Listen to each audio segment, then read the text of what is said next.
უნდა გამოვიყენოთ სწორად საღებავი და რა უნდა გავითვალისწინოთ. ყველაზე მნიშვნელოვანი არის, რომ განსაზღვროთ ზონა, თუ სად უნდა გამოვიყენოთ.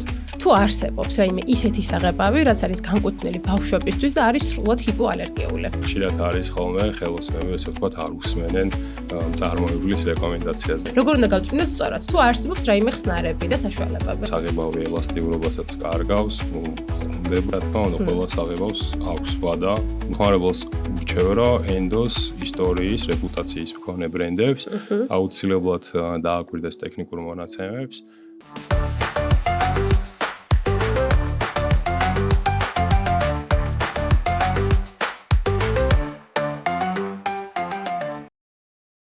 ეს არის პოდკასტი რემონტის ამბები, ჩემი სტუმარი კი გახლავთ საღებავების ბრენდ მენეჯერი რეზი ჯოლოგოა. რეზი, როგორ ხარ პირველ რიგში? მადლობა, კარგად, პირველ რიგში დიდი მადლობა მოწვევისთვის. ვეცდები, რომ საინტერესო საუბარი გამოგვიდეს. რეზი, დამეთანხმები, რომ საღებავის სწორი შერჩევა არის ძალიან მნიშვნელოვანი. იქნებ გითხრა, როგორ უნდა შევარჩიოთ სწორი საღებავები. საღებავების სწორად შერჩევა ძალიან მნიშვნელოვანი საკითხი არის. აუცილებლად უნდა გავითვალისწინოთ, რა ზონაში ვიყენებთ საღებავს. ეს არის მისაღების ზონა, ეს არის აძინებელი, სველი წერტილი სამზარეულო თუ აბაზანა. პირველი ალბათ ყველაზე მნიშვნელოვანი არის, რომ განსაზღვროთ ზონა, თუ სად უნდა გამოვიყენოთ საღებავი. აქედან გამომდინარე, შემდეგ უკვე ვარჩევთ, ჭირდება ცვეთამედეგი საღებავი, ნესტის მიმართ მედეგი საღებავი თუ რა ტიპის საღებავზეა საუბარი. ეს ყველაფერი დამოკიდებულია ზონაზე. მშვენიერი და ეს რა მოგვიტანე, რომ გაგვაცნო? ეს მოგიტანეთ ჩემი ბრენდის იოტუნის, ნორვეგიული ბრენდის იოტუნის საღებავი, რომელიც არის ანტიალერგიული, ანტიბაქტერიული და რეცხვადი, ძალიან მაღალი ხარისხის საღებავი, რომელსაც უწევთ, რა თქმა უნდა, რეკომენდაციას. დამეთანხმები, რომ საღებავის ფერს ძალიან დიდი მნიშვნელობა აქვს და დიდ როლს თამაშობს ხო ინტერიერში. როგორ უნდა შევარჩიოთ ისეთი საღებავი, რომელიც ფართობს გაგვიზრდის, ან რაღაც უფრო აღქმაც გამოაჩენს ჩვენს ინტერიერს? ფერი, ესე ვთქვათ, ინდივიდუალურია, რადგან დამოკიდებულია ადამიანის გემოვნებაზე, თუმცა დანამდვილებით შემიძლია გითხრათ, რომ პატარა ფართებში, ესე ვთქვათ, რეკომენდირებულია გამოვიყენოთ ღია ფერის საღებავი, რადგან ვიზუალურად მოცულობითად ზრდის, ხოლო საძინებლებში რეკომენდირებულია შედარებით მუქი. გამეორდები, რომ ისევ დამოკიდებულია ადამიანის გემოვნებაზე. თუმცა მუქი ფერები, ესე ვთქვათ, ქმნის უფრო მყუდრო გარემოს, მაგრამ ამ შემთხვევაში შთანთქავს მოცულობით ვიზუალურ ეფექტს. ისა ახლა თუ დავაკვირდებით ტენდენციებს, ძალიან ტრენდშია მთლიანი სახლის თეთრად შეღება, ხო? აი რა არის ყველაზე მოთხოვნადი საღებავი? დღესდღეობით ფერი. კი. ფერი ესე კონკრეტულად რთულია თქვა, გამომდინარე იქიდან, რომ მხოლოდ რო ავიღოთ თეთრი ფერი, დაახლოებით 20 ვარიანტი არსებობს თეთრი ფერის, სხვადასხვა ალკოჩი თუ NCS კოჩი. თუმცა ძირითადად ალბათ ღია კრემის ფერი, ღია ნაცრის ფერი, დაახლოებით ამ ტონალობებში ანიჭებენ, ესე ვთქვათ, უპირატესობას მომხმარებლები. კი ბატონო, ეს ფერები უფრო არ ყვირის და რაღაცნაირად დამჯდარი. გამომდინარე იქიდან, რომ ესე ვთქვათ, კედელზე და ფერზე არ არის გადატანილი სრული აქცენტი და მომხმარებელი ცდილობს სხვა დეკორატიული ელემენტებით გაამდიდროს, ესე ვთქვათ, ინტერიერი და არა ის, რომ კედელი ყვიროდეს და ამოვდეს, რომ მიყურეთ მხოლოდ მე. კი ბატონო. იცი რა მაინტერესებს რეზი, რა უნდა გავითვალისწინოთ საღებავის შერჩევის დროს? აი, უფრო ხშირად რა შეცდომებს უშვებენ ხოლმე მომხმარებლები და ასევე გამოყენებაზეც რომ გვესაუბრო, როგორ უნდა გამოვიყენოთ სწორად საღებავი და რა უნდა გავითვალისწინოთ? შერჩევის დროს, როგორც თავიდან ვთქვით, ძალიან მნიშვნელოვანია ზუსტად ვიცოდეთ, თუ რა ზონაში უნდა გამოვიყენოთ. მაგალითად, იქ სადაც არის ინტენსიური, ესე ვთქვათ, ტრაფიკი, სასურველია ცვეთამედეგი საღებავი იყოს გამოყენებული, ან საღებავი, რომელიც არის ანტიბაქტერიული და ექვემდებარება რეცხვას, აი ბავშვების ოთახში მაგალითად რეკომენდირებულია გამოვიყენოთ საღებავი, რომელიც შესაძლებელია გაირეცხოს, ასევე სველ წერტილებში, აბაზანებში, სამზარეულოებში, ტენის მიმართ მედეგი საღებავი. ალბათ ყველაზე მნიშვნელოვანი არის სწორად შერჩეული ფუნქციურად ზონის მიხედვით.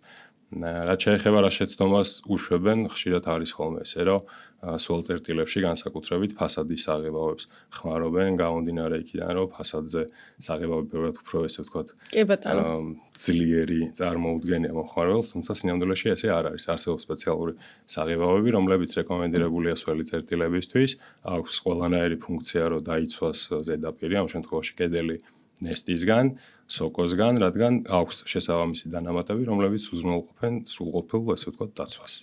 თუ ქონია ისეთი შემთხვევა, რომ კედელი არ იყო საკმარისად დამუშავებული და შესაბამისად არ შეიღება კარგად. კედლების დამუშავება ზოგადად სამალიერო სამუშაოებისთვის ძალიან მნიშვნელოვანი საკითხი არის, იმიტომ რომ კედლების, ესე ვთქვათ, მომზადების დონე უზრუნველყოფს საერთო პერფორმანს სამალიერო საქმეში. კი ბატონო. აუცილებლად უნდა იყოს კედელი მშრალი, ტვრიისგან გაწმენდილი ყოველგვარი ზეთების ჭურჭლის გარეშე, გამოყენებული უნდა იყოს, რა თქმა უნდა, მაღალი ხარისხის ბათქაში, გათვალისწინებული უნდა იყოს ასევე ფოსაიზოლაციო კოეფიციენტი ნესტის მიმართ მედეგობა და ასე შემდეგ. სასურველია თუ გამოყენებული არის მინაბოჭკოვანი ბადე და პოლიმერული ფითხი ან მაღალი ხარისხის ფითხი. ზედაპირი უნდა იყოს ერთგვაროვანი, არ უნდა იყოს სხვადასხვა ელემენტები, აი მაგალითად გიფსოკარტონი და ბათქაში, ანუ ესე შერეულად უნდა იყოს ერთგვაროვანი, დამუშავებული, გასუფთავებული და რა თქმა უნდა, დაგრუნტული. გიფსოკარტონთან თუ გიმუშავია და მისი შეღება რამდენად არის რეკომენდირებული? რა თქმა უნდა, რეკომენდირებული არის შეღება, ნუ სასურველია დაიგრუნტოს. გიფსოკარტონი უკვე არის, ესე ვთქვათ, დაგრუნტული, მაგრამ საღებავს თავისი შესაბამისი სპეციალური პრაიმერი გააჩნია, რითაც უნდა მოხდეს ზედაპირის დაგრუნტვა. კომფორტულია გიფსოკარტონზე მუშაობა გამომდინარე იქიდან, რომ სწორია, მაგრამ გადაბმის ადგილებში აუცილებლად უნდა დამუშავდეს. სასურველია რომ დაიშპაკლოს, ესე ვთქვათ, თხლად, რადგან მივიღოთ ერთგვაროვანი ზედაპირი, დაგრუნტვის შემდეგ შეგვიძლია შევღებოთ. იდეაში ვფიქრობ, რომ ხელოსანზე ძალიან ბევრი არის დამოკიდებული, ხო, კედელს როგორ დაამუშავებს. რა თქმა უნდა, ხელოსანზე ძალიან ბევრი არის დამოკიდებული პროფესიონალიზმზე, რადგან შეიძლება საღებავი იყოს ძალიან კარგი, უბრალოდ ადამიანს არ ქონდეს შესაბამისი კვალიფიკაცია და გამოცდილება. აი მაგალითად თქვენ შემთხვევაში Linux-თან ქონდა ძალიან სასიამოვნო ურთიერთობა, ესე ვთქვათ, ნამდვილად დაკომპლექტებული არის პროფესიონალთა გუნდით. გარდა ამისა, ითვალისწინებდნენ მწარმოებლის რეკომენდაციებს, იმიტომ რომ ხშირად არის ხოლმე ხელოსნები, ესე ვთქვათ, არ უსმენენ მწარმოებლის რეკომენდაციას და ყველაფერს აკეთებენ თავისებურად, თავისი გამოცდილებით. ნუ რა თქმა უნდა, ეს მისასალმებელია, მაგრამ აკადემიურ, ესე ვთქვათ, დონეზე, რა თქმა უნდა, სასურველია, რომ უსმინოთ, გავითვალისწინოთ მწარმოებლის რეკომენდაციები და შევასრულოთ სამუშაოების სტანდარტების მიხედვით. ძალიან დიდი მადლობა ჩვენი კომპანიის ქებისთვის. Linux-ი. გაგვიმარჯვა სამ Linux-ის ჭი. ეხლა გადავალ ძალიან საინტერესო თემაზე. ხშირად მესმის ხოლმე ეს კითხვა და ძალიან ბევრს საინტერესებს დარწმუნებული ვარ. თუ არსებობს რაიმე ისეთი საღებავი, რაც არის განკუთვნილი ბავშვებისთვის და არის სრულად ჰიპოალერგიული. ბავშვებისთვის საღებავი. ფიქრობ, რომ ეს უფრო მარკეტინგული ნაბიჯია გამომდინარე იქიდან, რომ ჯანმრთელი საცხოვრებელი სივრცე ისევე სჭირდებათ დასრულებს, როგორც ბავშვებს, ხო? აქედან გამომდინარე, ფიქრობ, არ უნდა იყოს რაღაც ესეთი ცალსახა დეფინიცია, რაც აღებავებში, რომ ეს არის ბავშვების ოთახისთვის, ეს არის დასრულის ოთახისთვის, გამომდინარე იქიდან, რომ ყველას თანაბრად სჭირდება ჯანსაღი საცხოვრებელი სივრცე და ჯანსაღი საღებავი, ესე ვთქვა, და არა მხოლოდ საღებავი. ნუ რაც შეეხება ნივთიერებებს და შემადგენლობებს, რომლებსაც უნდა მიაქციოს მომხმარებელმა ყურადღება, ეს შეიძლება იყოს აქროლოადი ორგანული ნაერთები, რომელსაც შეიცავს საღებავი. მათ შორის არის ფორმალდეჰიდი, ტოლუენი, ბენზინი, ქსილინი, ამიაკი და ნუ შეგვიძლია ჩამოვთვალოთ ეს სია საკმაოდ დიდი მეთილები, ყუია, ქრომი.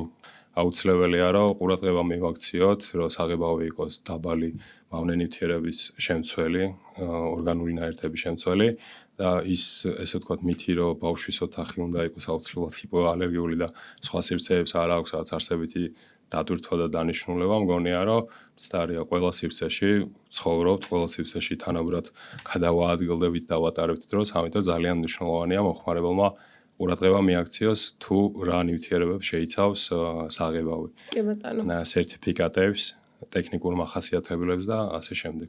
ისე აქვს თუ არა საღებავს ვადიანობა? რა თქმა უნდა, ყველა საღებავს აქვს ვადა, ნუ დეკორატიული საღებავების შემთხვევაში საუბარია დაახლოებით 2 წლამდე, ხოლო ინდუსტრიული საღებავების შემთხვევაში 2-დან 4 წლამდე.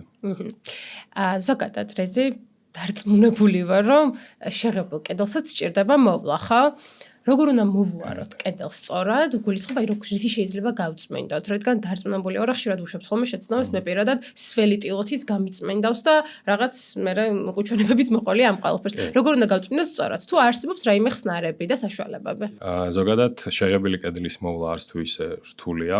შეგვიძლია როგორც გაწურული ტილოთი, ასევე სველი ტილოთი გავწმინდოთ ან გავრიცხოთ ზედაპირი, იმ შემთხვევაში თუ საღებავი არის რეცხოდი, რა თქმა უნდა, შეგვიძლია გავრიცხოთ კიდეც საპნიანი წყლით. იმ შემთხვევაში თუ საღებავი არის მხოლოდ წმინდადი, შეგვიძლია გავწმინდოთ მსველი, ესე ვთქვათ, გაწურული ტილოთი. დღესდღეობით რომელია ყველაზე ხარისხიანი, სანდო და კარგი საყებავი? პირველ რიგში, რა თქმა უნდა, რეკომენდაციას უწევ ჩემს ბრენდს, იოტუნს. მოდი, კარგად ვანახოთ მოყურებელს კამერასთან. ესე იგი, ეს არის ზენი, რომელიც არის ინტერიერის რეცხოდი, ანტიბაქტერიული საღებავი. აქ QR-ზე რა არის? ეს წარმოებლის უბრალოდ შტრიხ-კოდი არის. აჰა. თქვენი საიტი როგორ არის, რომ მომხმარებელმა ნახოს და დაათვალიეროს? BS.gz-ზე შეგიძლიათ იხილოთ ჩვენი პროდუქტები. აჰა, მშვენიერი. ესე იგი, ამას უწევ რეკომენდაციას. ამას უწევ რეკომენდაციას, რაც შეეხება სხვა მწარმოებლებს, რა თქმა უნდა, ბევრი კარგი საღებავების მწარმოებელი კომპანია არსებობს, თუმცა ესე კონკრეტულად დასახელებისგან ამ ეტაპზე თავ შევიკავებ. უბრალოდ მომხმარებელს ურჩევ, რომ ენდოს ისტორიის, რეპუტაციის მქონე ბრენდებს აუცილებლად დააკვირდეს ტექნიკურ მონაცემებს, გადახედოს კარგად და მხოლოდ მას შემდეგ მიიღოს გადაწყვეტილება. და არ შეადაროს უბრალოდ ფასით გამომდინარე იქიდან, რომ ბაზარზე ძალიან დიდი არის ასორტიმენტი საღებავების და როგორც ვისაუბრეთ, საფრთხეობა და ჯანმრთელობა, ესე ვთქვათ, გაცილებით უფრო ძვირადღირებულია, ვიდრე უბრალოდ რაღაც ეკონომია, ხო? რეზი, რა როლს თამაშობს საღებავის ფერთან მიმართებაში განათება? არსებობს ორი ტიპის განათება, ბუნებრივი და ხელოვნური. ბუნებრივი, რა თქმა უნდა, მზის სხივები, ხოლო ხელოვნური ნატურები, რომლებიც ჩვენს ინტერიერში გვაქვს შერჩეული. ძალიან დიდი მნიშვნელობა აქვს, რადგან ჩვენს მიერ შერჩეული საღებავის ფერი სახლში, რაღაც კონკრეტულ განათებაზე შეიძლება მოგვეჩვენოს სხვა ფრად, ხოლო ბუნებრივ განათებაზე სხვა ფრად. ხშირად არის ხოლმე მომხმარებლის მხრიდან მსგავსი ტიპის, ესე ვთქვათ, საჩივარი, რომ აი მე სხვა ფერი შევარჩიე. ამიტომ ყოველთვის ურჩევთ ხოლმე გააკეთონ პატარა ნიმუში კედელზე იმ სივრცეში, სადაც უნდა გამოიყენონ საღებავი. რადგან საღებავის ფერი, ესე ვთქვათ, დიდწილად დამოკიდებულია განათებაზე. კი ბატონო, და იცი რა მაინტერესებს? რამდენ ხანში ერთხელ უნდა განვაახლოთ საღებავი? ესე ზოგადად ვადა შეღებულ კედელს არ აქვს, თუმცა რეკომენდირებულია დაახლოებით 5-7 წელიწადში გამომდინარე ინტენსივობიდან, საცხოვრებელ გარემოში ადამიანების რაოდენობიდან, ეს ბავშვის ოთახია თუ დასრული ადამიანების ოთახი, გამომდინარე იქიდან, რომ ყველა სხვადასხვანაირად, ესე ვთქვათ, მოვიხმართ. ანუ ინდივიდუალურია რეალურად მაგის შერჩევა. კი, თუმცა დროთა განმავლობაში საღებავი ელასტიურობასაც კარგავს, ხუნდება და დაახლოებით ალბათ 7 წელი. 7 წელი. ანუ სახში ისევ და ისევ დამოკიდებული არის სახში შესაძლებელი მაქვს საღებავი, ნამდვილად მე სახში შესაძლებელი მაქვს გონი ყველა ოთახში. იმიტომ რომ კაი ხანი რემონტი არ გაბიკეთებია და ვაპირებ ხა. ესე იგი, საღებავი არის ძალიან შემოსული ტრენდში, ძალიან ბევრი იყენებს, მიუხედავად იმისა, რომ ჩვენთან არსებობს შპალერი, ხო? კი ბატონო. რა განსხვავება, რა უპირატესობა აქვს საღებავს შპალერთან მიმართებაში? უპირატესობა პირველი ალბათ ის, რომ გაცილებით უფრო მარტივი მოსავლელია, სოკოსა და ობის ნესტის მიმართ გაცილებით უფრო მედეგია, ესე ვთქვათ, მტვერს რაღაც ლაქებს, ჩამჯდარ ლაქებს და ასე შემდეგ შპალერი ბევრად უფრო ცუდად გუობს ვიდრე საღებავი, იმიტომ რომ შეგვიძლია უბრალოდ გავრეცხოთ, თუ დაზიანდა უბრალოდ შეგვიძლია იმ ადგილზე გადავღებოთ, შევარემონტოთ, მე როგორც ვიცი შპალერის გარეცხოთ შეგვიძლია უკვე არსებობს ეგეთი შპალერები, რომელიც ირეცხება.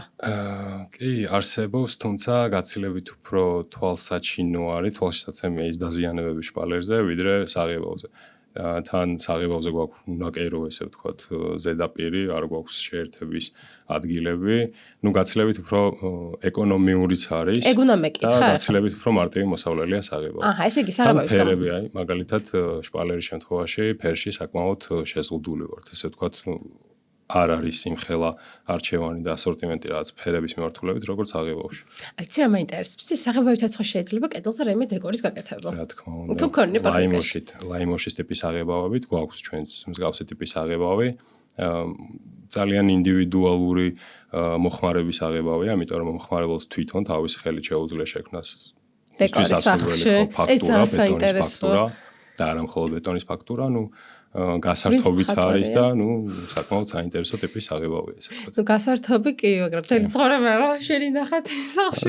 კედელზე უნდა იყოს. ვისაც აქვს ნიჭი, კი ბატონო, მივესალმები, მშვენიერი. არეზი, მგონი სულ ეს იყო. ჩვენ ძალიან ბევრი ვისაუბრეთ საღებავებზე და მის უპირატესობებზე. ძალიან დიდი მადლობა, რომ იყავით ჩემი სტუმარი. მადლობა, პირიქით თქვენი. ძალიან დიდი ცოდნა მივიღე ამ სფეროში. და იმედი მაქვს, რომ კიდევ გვესტუმრებ. აუცილებლად დაგპატიჟებთ ჩვენთან. მადლობა და წარმატებები. ასევე. ნახვამდის.